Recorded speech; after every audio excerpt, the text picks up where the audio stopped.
Mas, monggo. Saya satu. Tangan sini. Izinnya banyakin. Siap. Pemerintah ini gimana sih? Masyarakat itu diperes terus pakai pajak. Beres pakai pajak gimana toh, Mas?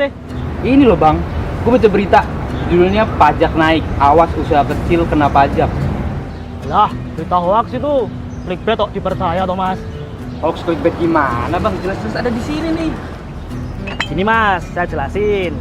Saya gini-gini juga bayar pajak loh, Mas, dulu. Nah tuh kan, abang aja disuruh bayar. Dulu tapi itu sekarang sih enggak. Kok nggak bayar? Katanya di berita justru naik. Ini, Mas, tak jelasin. Saya jualan bakso semangkok sama minumnya 15.000 kan. Anggap aja sehari laku 50 mangkok, Mas. Berarti omset per hari 15.000 kali 50 itu jadinya 750.000 ya. Terus sebulan berarti omsetnya 750.000 dikali 20. Jadi berapa tuh? 15 juta per bulan bang. Nah, anggap aja selama setahun penuh itu omset saya segitu terus tiap bulannya. 15 juta dikali 12 jadi berapa tuh? 180 juta bang. Nah, total omset saya kan berarti 180 juta setahun, Mas ya. Kalau menurut undang-undang pajak yang baru itu, namanya undang-undang HPP ya, itu kan orang pribadi pelaku usaha yang penghasilannya sampai dengan 500 juta setahun nggak bayar pajak penghasilan sama sekali, Mas. Jadi sekarang saya malah nggak kena pajak sama sekali, Mas. Lah, kok abang lebih tahu? Monitor pin pajak pada sidang 1.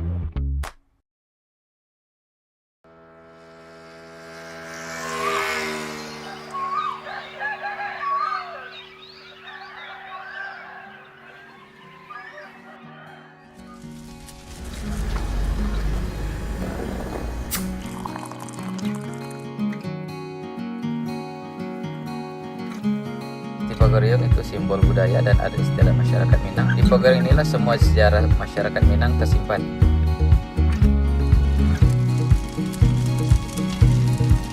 Kalau secara keseluruhan semenjak dibangun kembali Istana, itu peningkatan pengunjung itu sangat pesat sekali, baik itu dari mancanegara atau wisatawan lokal.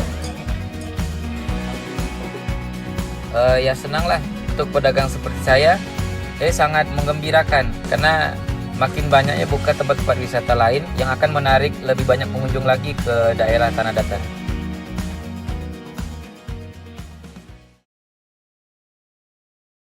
Daftar, bayar, lapor. Serius amat? Mau bahas apa sih?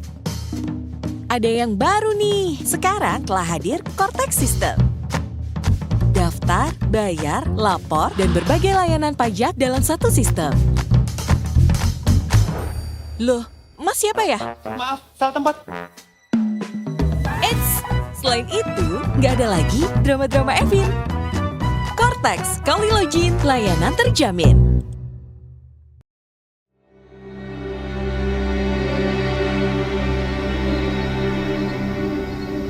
Keuangan mencatat peningkatan penerimaan pajak yang berhak tertembus ke Anda pada periode Juli 2024. Menteri Keuangan Alah, mereka ini memang seenaknya sendiri. Kerja kok ngambilin duit rakyat. Nyusahin doang. peningkatan penerimaan. Jadi suruh ngitung, lapor, bayar. Kalinya nggak bayar, disita. Rame itu kayak kemarin. Realisasi penerimaan negara bulan pajak. Ya masih mending saya, Pak. Cuman jualan kopi sih. Yang penting halal. Ya kan, Pak?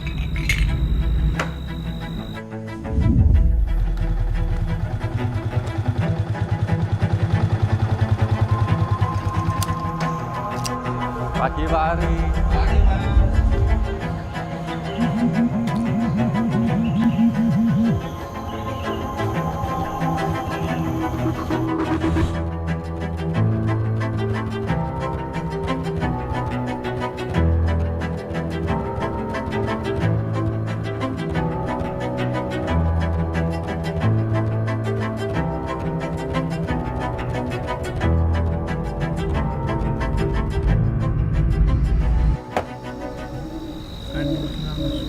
Ya, nggak semua seperti yang kita bayangkan, Mas.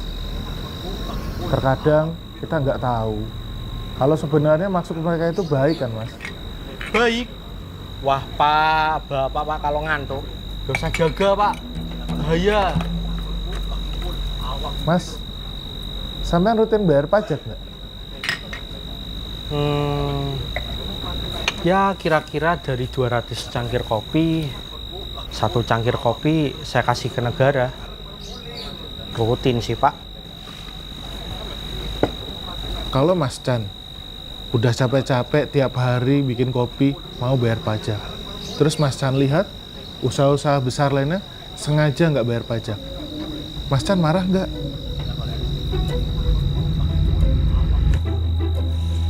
Mereka juga nggak semena-mena, Mas. Yang mereka tindak adalah orang yang nunggak. Nggak bayar pajak bertahun-tahun misalnya. Hal ini juga sudah melalui proses persuasi, Mas. Setelah itu ditegur dulu. Setelah ditegur, mereka tidak masuk. Nah, baru. Alah, mereka melakukan itu kan sambil ngisi kantong mereka. Kalau enggak, masa mau ya kan? Demi keadilan berdasarkan ketuhanan yang Maha Esa. Dengan ini, memerintahkan kepada jurusita pajak untuk melaksanakan penyitaan atas barang milik wajib pajak atau penanggung pajak apabila dalam waktu 2x24 jam surat paksa ini tidak dipenuhi. Ya, memang mereka juga hanya manusia biasa, Mas.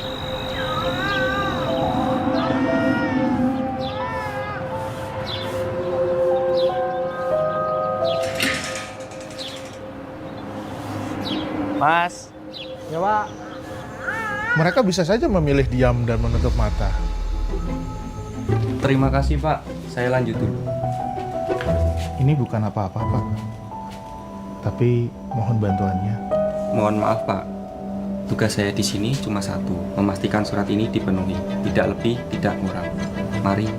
Tapi hebatnya, kejujuran mereka lebih dari itu. Stop.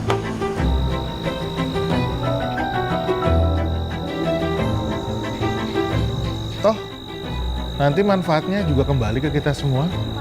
45,32 triliun rupiah atau 52,56% dari target APBN tahun 2020. Ya, semoga Pak. Ya sudah, Mas. Kalau gitu, saya lanjut keliling dulu. Nanti dicari Pak Andre. Ya Pak. Terima kasih ya, Mas. Ya, sama-sama Pak. Hati-hati di jalan Pak.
Saya bertugas sebagai guru pengangkatan 91 itu di Pasir Panjang, tepatnya di Pulau Rempangnya.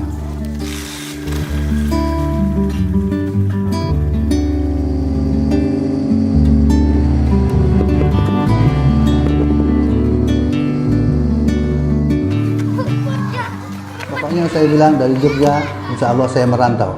Karena tekad saya, yang namanya guru, dimanapun diletakkan pasti ada orang percaya mutu. Sangat kesulitan itu untuk mencari sekolah yang memang berdekatan dengan tempat tinggal.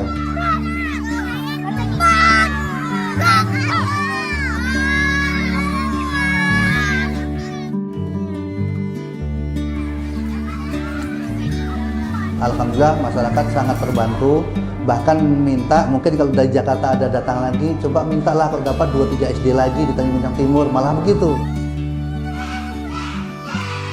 Itulah saya sangat berharap sekali lah anak-anak ini nanti lulus dalam keadaan yang terbaik.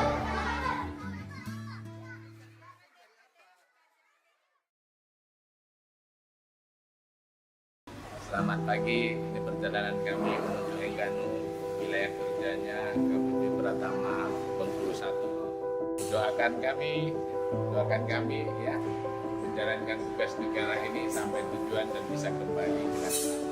Amin. Pulau Engganu terletak di tengah Samudra Indonesia dan merupakan salah satu pulau terluar dari wilayah Negara Kesatuan Republik Indonesia. Pulau ini menyimpan kekayaan alam yang melimpah dan pesona wisata alam yang luar biasa, mulai dari fauna, flora, sampai batu alam dan lainnya.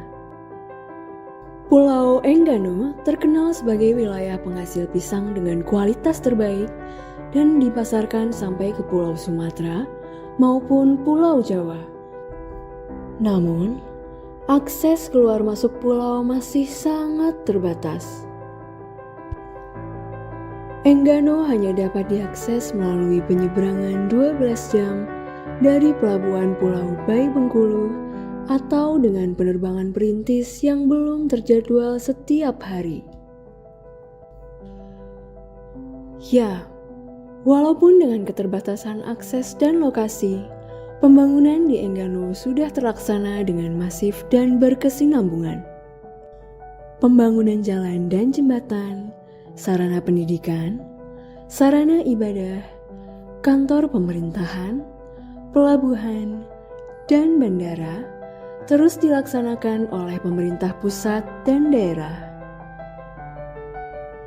Pembangunan ini tidak lepas dari pajak yang Anda bayarkan. Pajak yang kamu bayarkan telah nyata berperan dalam pemerataan pembangunan di negeri ini, meredistribusi pendapatan sampai ke pelosok terluar Indonesia yang hanya dapat terlaksana dengan kontribusi kita semua patuh membayar pajak. Mari mulai sekarang bayar pajak untuk pemerataan pembangunan dan kemakmuran di seluruh negeri.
Nggak bisa, aku sibuk.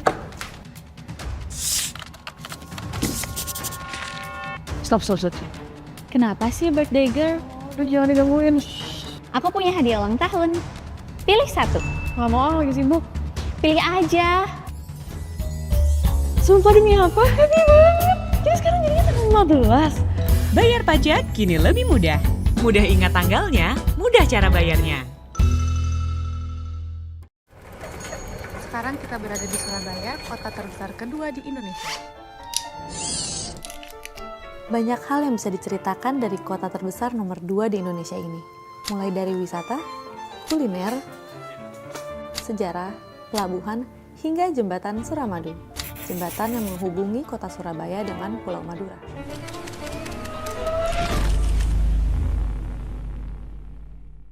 Suramadu, dengan panjang 5,4 km menjadikan jembatan ini sebagai jembatan terpanjang di Indonesia. Pembangunan jembatan Suramadu mulai dilakukan pada tahun 2003 dan selesai pada tahun 2009 dengan menelan biaya pembangunan sebesar 4,5 triliun rupiah. Jembatan ini menjadi jembatan terpanjang di Indonesia. Dengan lebar 2 meter kali 15 meter, jembatan Suramadu dirancang bertahan hingga 100 tahun. Sebelum adanya jembatan ini, akses antara Pulau Madura dengan kota Surabaya hanya dapat diakses melalui jalur laut. Nah, dengan adanya jembatan ini, waktu tempuh tadi dapat dipangkas hingga kurang dari 10 menit. Sekarang pukul 10.22. Mari kita uji berapa menit waktu yang dibutuhkan dari kota Surabaya hingga Pulau Madura.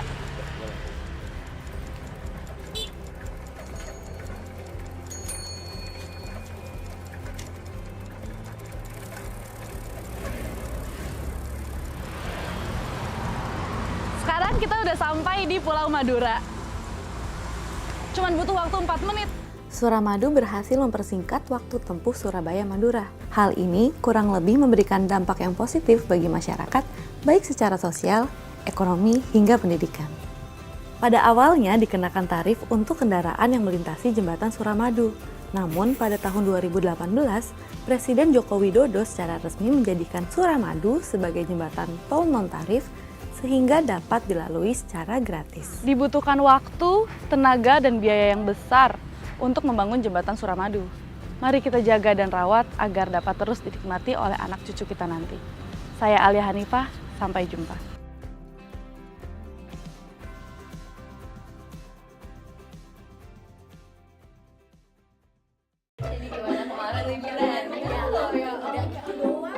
Wah, waktunya gajian nih.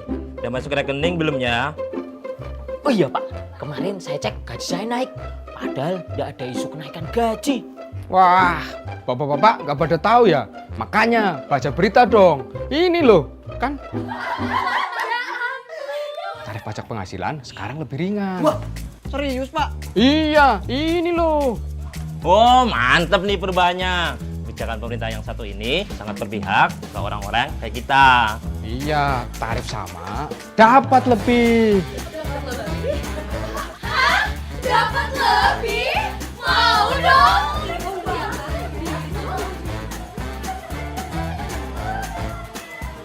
Tarif sama, dapat lebih!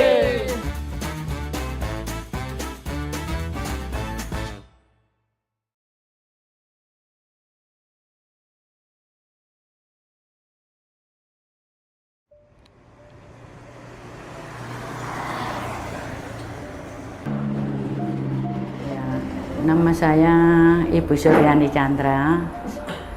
Posisi saya di pemerintahan desa sebagai Sekretaris Desa Suwaru, Kecamatan Pagelaran, dan Kabupaten Malang. Puji Tuhan kita dapat anggaran dari pusat atau dana desa. Kita terima 707 juta. Dan dari ADD kita terima 496. Dan untuk yang ADD itu kita fokus untuk siltap, operasional kantor, juga untuk BPD, juga LPMD, dan PKK. Kita untuk Instra sudah realisasi dari TPT, rapat beton, juga rapat beton jalan kampung. Itu sudah realisasi semua. Inilah salah satu contoh dari pembangunan dana desa di tahun anggaran 2023. Pada intinya fungsinya untuk petani kita, karena akses sepeda bisa masuk sampai lokasi. Di tahun 2023, semua warga itu berharap bisa full lurus sampai titik lokasi paling ujung di batas Desa Suwaru.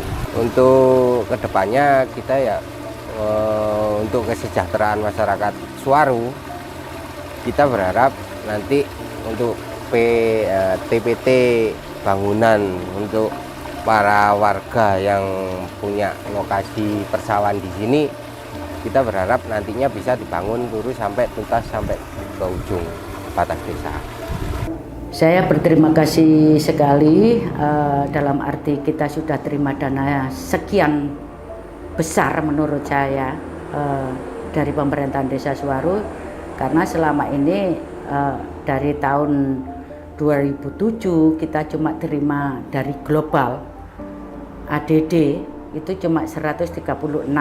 Dengan adanya tahun yang baru ini kita bisa menikmati hampir 1M 200 lebih. Itu yang kita terima dan kita nikmati. Mungkin hanya itu yang dapat saya sampaikan.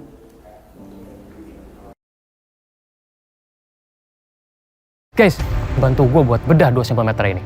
Ada yang asli dan ada yang palsu. Jangan sampai salah. Duh, nggak tahu lagi. Ini sulit sih. Singkat saja, pakai prinsip 3D. Cek harga dan tempat belinya. Hah? Apaan tuh? Ini dia, 3D! Jangan beli yang di bawah 10.000 dan harus di gerai resmi. Seperti kantor pos, Postpay atau di Postpin Marketplace. Kurang dari 10.000, pasti satu. Eda, kau sudah lapor SPT belum? Berapa pajak yang kau bayar rupanya? Belum bayar ta. Ala pose bayar-bayar ngonoan iku. Kan gunane gawe awake dhewe. Paling ngono ki yo nek awake dhewe bayar. Sing suka yang ngomong pajak iku lho. Benar juga kata Eda ini. Meanwhile,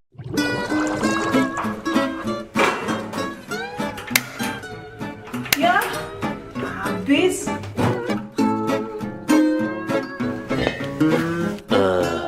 Hasil labnya kurang bagus. Saya sarankan ibu segera rawat inap. Bisa pakai BPJS kan, Dok? Bisa. Selamat datang, Bu. Isi Pertamax ya, Bu? Apa, Bu? Pertalite.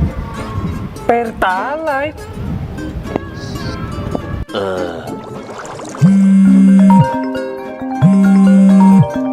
Halo, apa, Nduk? Hah? Ki apa? Gano ngono-ngono ku, rasa ngapusi mama tawa. Sekolahmu larang bayar toh, gratis. Buku oleh. Kan karek budal lho ngawake kakean perkara. Wes, mama sibuk. Wes yo, bye. Halo kawan pajak. Ternyata banyak sekali loh manfaat dari dana pajak yang tidak kita sadari, namun dapat kita rasakan manfaatnya dalam kehidupan sehari-hari. Benar sekali, Tata. Dana pajak yang terkumpul akan dikelola dan dialokasikan untuk berbagai program pemerintah, seperti dana pendidikan, kesehatan, pembangunan infrastruktur, serta pertahanan dan keamanan, dan juga berbagai program lainnya. Lalu bagaimana sih caranya agar kita yang ikut merasakan manfaatnya ini dapat turut andil berkontribusi? Caranya diawali dengan mendaftarkan diri untuk memperoleh NPWP saat telah mempunyai penghasilan. Kira-kira sulit nggak ya kalau daftar NPWP? Tentu saja sangat mudah. Kawan pajak tinggal mendaftarkan diri secara online melalui kanal registrasi DCP dan ikuti setiap langkahnya. Mulai 1 Januari 2024 mendatang, NIK akan secara otomatis diimplementasikan menjadi NPWP. Sedangkan kawan pajak yang saat ini telah memiliki NPWP dapat melakukan pemadanan NIK secara online. Hal ini dilakukan untuk penyederhanaan proses administrasi perpajakan sehingga semua data dan layanan akan lebih terintegrasi dalam satu nomor identitas. Namun kawan pajak tidak perlu khawatir ya. Tidak semua kawan pajak yang memiliki NIK wajib membayar pajak. Sesuai ketentuan yang berlaku, hanya hanya kawan pajak yang memiliki penghasilan di atas PTKP atau penghasilan tidak kena pajak yang memiliki kewajiban untuk membayar pajak. Terus kalau udah punya NPWP nih, dan misalkan ada pajak yang harus dibayar, gimana caranya? Bayar pajak keliling. Bayar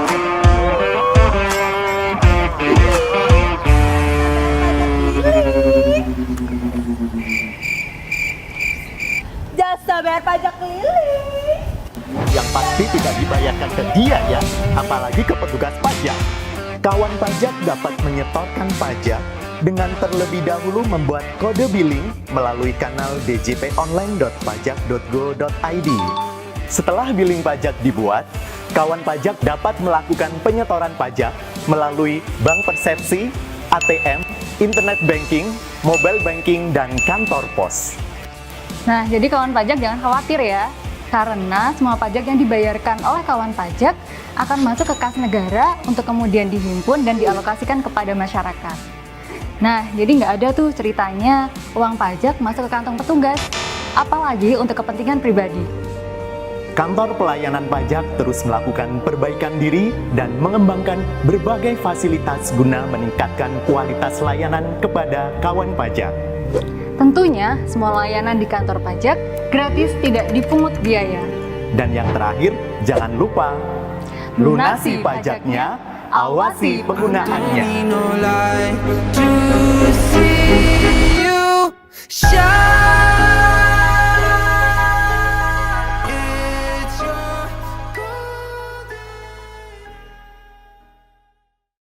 Aku lupa password sama Evin, gimana dong? Ih, bisa-bisanya lupa. Gak kau simpan selama ini? Parah kali memang. Ya elah, santai. Gini loh caranya. Kamu bisa dapat Evin lewat live chat di pajak.go.id. Bisa juga email ke lupa.evin@pajak.go.id. Bisa lewat aplikasi M-Pajak, atau bisa juga nih kamu ke kantor pajak terdekat. Atau bisa juga kamu telepon kering pajak di 1.500-200. Halo kering pajak, saya Evin. Maksudnya saya Putri. Iya nih, saya lupa Evin. Oh, nama saya Maulida Saputri. Di email ya? Oke, saya cek email ya. Terima kasih, Mbak. Put. Yeay! Aku sudah lapor. Kamu kapan?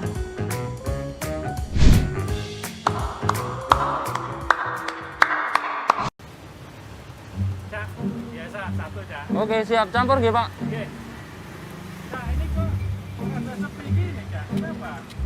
Nggih, selama Covid ngeten iki, Pak, jadi pengaruh banget kalau Pak. Dagang makin nggih berkurang lah sing pasti, Pak. Dagangan di sini udah berapa lama sih? Aku sekitar 4 tahun lah, Pak. 4 tahun di sini. Nggih. Terus gimana modalnya ini? Modal sendiri atau gimana? Ada dibantu? Saya dari pertama pinjaman saya sudah 2 kali ini, Pak. Untuk yang pertama kali memang sangat mudah untuk peminjaman. Terima kasih buat pemerintah juga yang sudah ngasih saya subsidi keringanan buat angsuran saya. Selama pandemi ini saya masih tetap bisa berusaha dan ya sedikit-sedikit bisa bantu keluarga saya. Zaman sekarang makin banyak cara cari untung. Cari untung gak cuma tentang jual barang. Kerja keras berbeda makna sekarang. Dan perang bukan cuma di lapangan. Perang dagang jadi ajang lucu-lucuan. Semua dilakukan yang penting halal. Jadi acuan. Banyak cara cari cuan tanpa curang. Kamu juga bisa kan?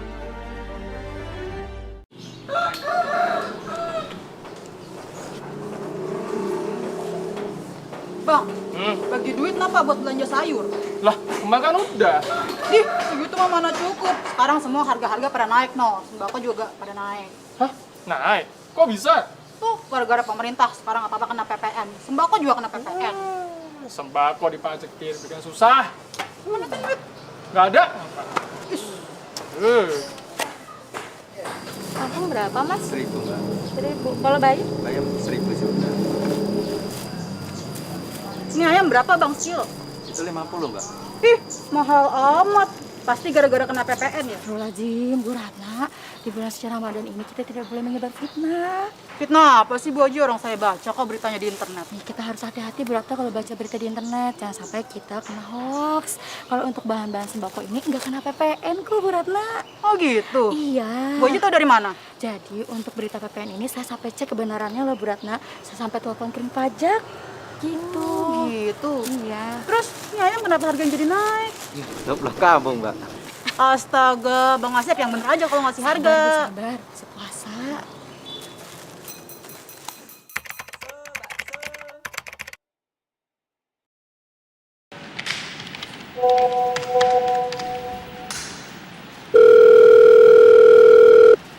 Halo, dengan saya Sarah. Apa benar ini dengan Bapak Robi? Terima kasih atas konfirmasinya ya, Pak. Selanjutnya, apakah Bapak sudah menginstal aplikasi melalui link yang kami kirimkan? Kalau belum, tolong diinstal terlebih dahulu ya, Pak. Baik, terima kasih. Semoga hari Bapak menyenangkan. Kamu tahu apa yang barusan saya lakukan? Itu penipuan. Waspada penipuan. Konfirmasikan setiap pesan yang mengatasnamakan Direktorat Jenderal Pajak melalui KPP terdekat atau saluran komunikasi kami.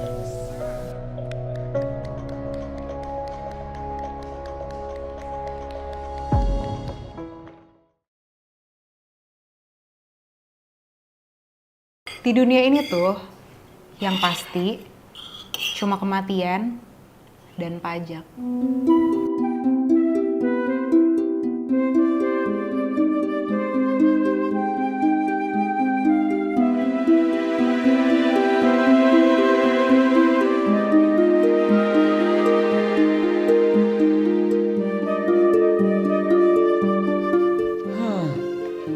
Masak apa, Kak?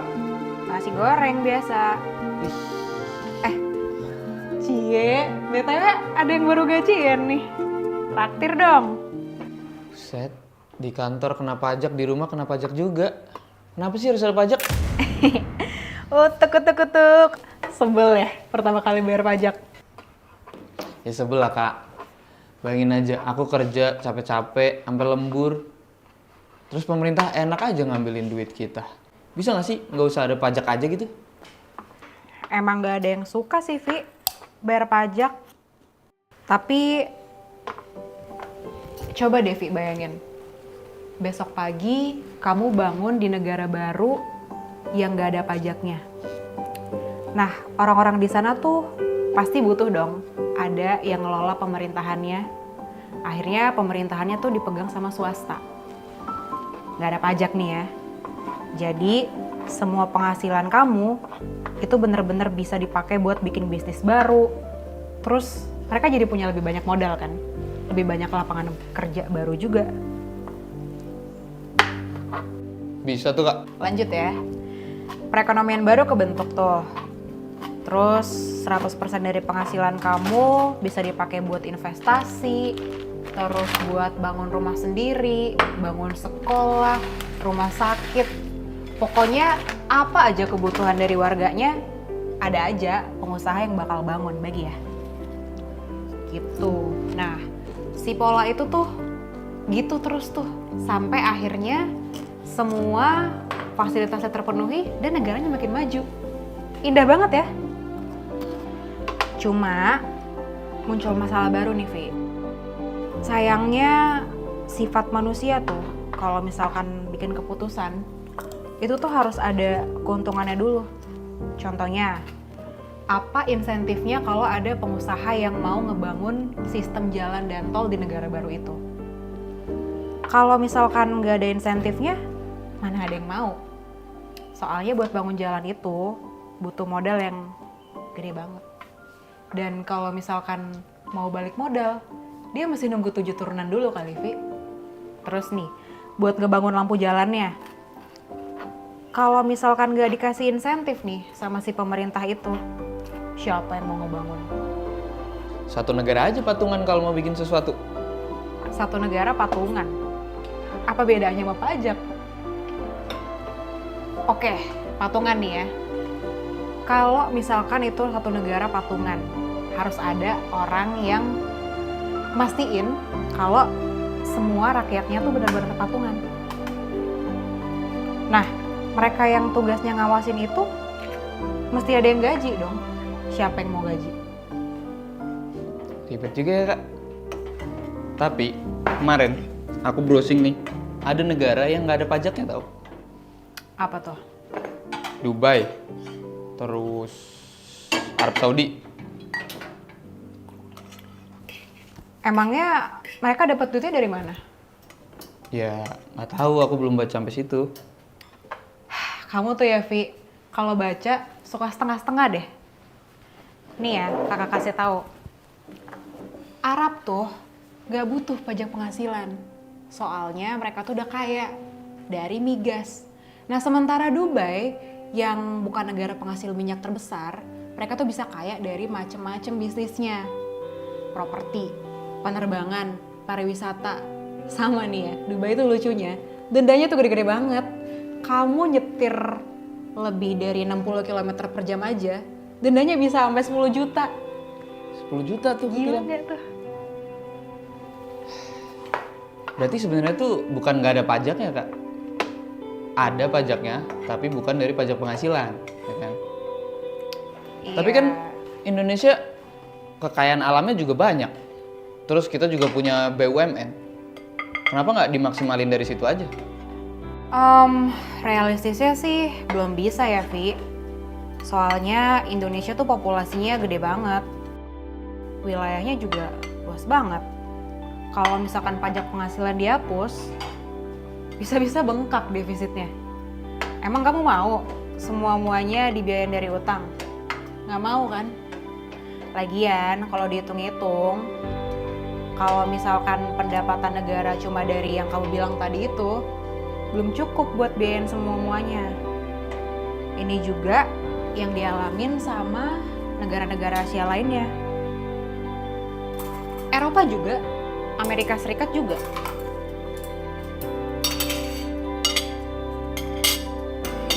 Kamu tau gak sih apa yang dibilang sama Benjamin Franklin? Hujan gerimis aja. Itu mah Benjamin Sueb. Benjamin Franklin. Apa?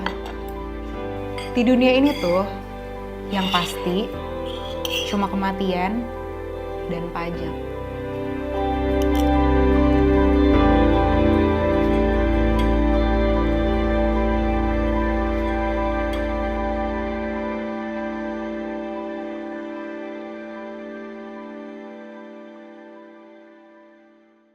Bentar lagi pajak naik. Hah? Naik? Ayo Bu,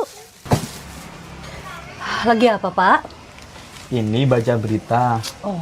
Banyak amat belanjaannya Bu. Kan Bapak nggak ulang tahun. Ish Bapak, soalnya kata tukang sayur, PPN tuh mau naik loh Pak. Bentar lagi pajak naik. Ada barang-barang ikut naik. Bukan seperti itu Bu. Barang kebutuhan pokok seperti ini nggak kena PPN. Lagian tuh Pak, pemerintah ini katanya naikin pajak mulu. Kapan gaji Bapak naik? Apa sih Pak gunanya pajak nih kok dinaik-naikin mulu nih Pak? Banyak banget Bu. Salah satunya LPG 3 kilo dan listrik yang kita gunakan subsidi dari pajak. Tata. Bapak belum isi token toh? Oh iya, Bapak lupa. Astagfirullahaladzim Pak Mbok yo diisi toh Pak. Tuh kan. Tenang. Barang kebutuhan pokok tetap bebas PPN. Memangnya pemeriksaan pajak seram ya?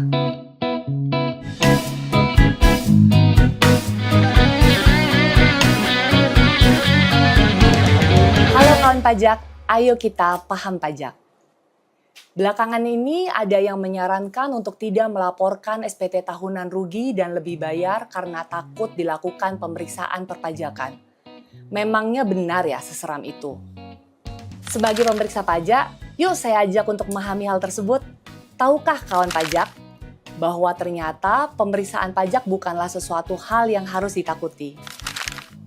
Kenapa DJP melakukan pemeriksaan terhadap SPT tahunan rugi dan lebih bayar? DJP dalam hal ini memiliki tanggung jawab yang besar karena yang akan dikembalikan ke kawan pajak adalah uang yang sudah masuk ke kas negara. Jadi, perlu dilakukan pemeriksaan untuk memastikan SPT tahunan yang disampaikan telah sesuai dengan peraturan perpajakan. Jika memang ada kelebihan pembayaran pajak, pasti akan dikembalikan kepada kawan pajak karena itu adalah hak kawan pajak. Kalau kawan pajak masih belum yakin apakah SPT tahunan rugi atau lebih bayar sudah sesuai peraturan atau belum, kawan pajak bisa langsung konsultasi secara gratis ke kantor pajak. Ada Bapak Ibu penyuluh pajak yang siap membantu kesulitan kawan pajak dalam pemenuhan kewajiban perpajakan. Jadi kuncinya, kawan pajak hanya perlu menyampaikan SPT tahunan dengan benar, lengkap dan jelas sesuai peraturan perpajakan. Nah, selanjutnya saat kawan pajak melaporkan SPT tahunan lebih bayar akan ada dua pilihan, yaitu memilih restitusi atau pengembalian pendahuluan. Jika kawan pajak memilih restitusi, maka akan terdapat proses pemeriksaan sesuai standar dan prosedur DJP. Nah, selain itu, DJP memberikan opsi yang menarik nih. Bagi kawan pajak dengan kriteria dan persyaratan tertentu, serta kawan pajak yang termasuk dalam pengusaha kena pajak beresiko rendah, dapat memilih pengembalian pendahuluan. Jadi, tidak perlu melalui proses pemeriksaan, sehingga kawan pajak tidak perlu waktu yang lama untuk mendapatkan pengembalian. Bagi kawan pajak dengan kriteria dan persyaratan tertentu, serta kawan pajak yang termasuk dalam pengusaha kena pajak beresiko rendah, dapat memilih pengembalian pendahuluan. Jadi, tidak perlu melalui proses pemeriksaan sehingga kawan pajak tidak perlu waktu yang lama untuk mendapatkan pengembalian kelebihan pembayaran pajak. Lebih lanjut, diatur dalam Peraturan Menteri Keuangan Nomor PMK 209/PMK 03/2021. Nah, gimana kawan pajak? Jadi makin paham kan? Yuk, update terus isu perpajakan diajak-ajak paham pajak.